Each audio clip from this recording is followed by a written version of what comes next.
Positively Delivers, this is Dr. Gigi Sunga from My Change Project. Magandang gabi sa lahat ng mga Delivers natin. And sa first time po tayo mapanood sa YouTube channel, thank you very much. Please subscribe, click mo na po yan, Doc Gigi Sunga. Alright, so Tuesday afternoon ngayon, galing tayong office at syempre, gawin natin ang ating vlog. At isang topic na maganda ngayong gabi, hindi lang sa mga OFW natin kundi sa ating lahat, no, sa ating lahat na mga nanonood nating video, kahit ikaw estudyante o empleyado, this is for everyone, okay?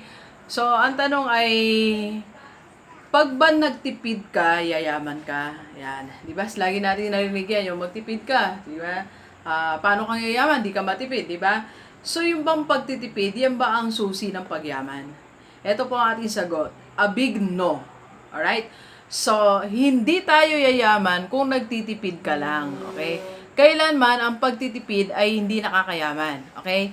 Pag nagtipid ka ng nagtipid, hindi ka yayaman, ang ginagawa mo lang sa sarili mo, dinideprive mo lang yung sarili mo sa mga dapat mong ma-enjoy. Sa mga dapat na ginagawa mo, sa mga dapat na natitikman mo. Dapat kang bibiniri, Starbucks, di mo ginagawa, di ba? O dapat kang namamasyal pag Saturday, di ba?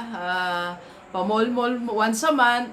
Pero dahil gusto mo yumaman, nagtitipid ka. At hindi ka naman yayaman, okay? So, ito ang katotohanan ng buhay. Hindi ka po yayaman, okay, kung ikaw ay nagtitipid. Tandaan po natin yan, ha? Tingnan mo nga po yung mga mayayaman sa paligid mo, okay?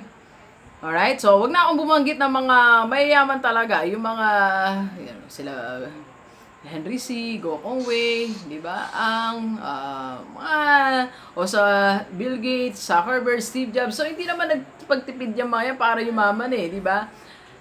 Siguro when they were starting, di ba? So, pero hindi pagtitipid ang naging susi ng pagyaman nila, di ba?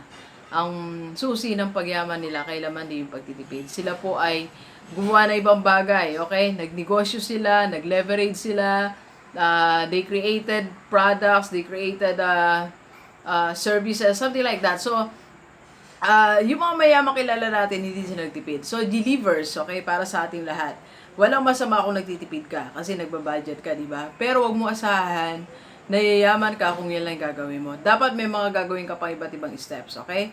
So, it's either magnegosyo ka, okay, so, or mag-invest ka. Yun lagi natin pinag-uusapan. Pero kailanman po, hindi nakakayaman ang pagtitipid. Okay? So, please share this video do sa mga friends natin na hanggang ngayon naniniwala na pag nagtipid sila ay yayaman sila. Alright? So, thank you very much, Delivers. Enjoy the rest of the day. And let's go, let's go!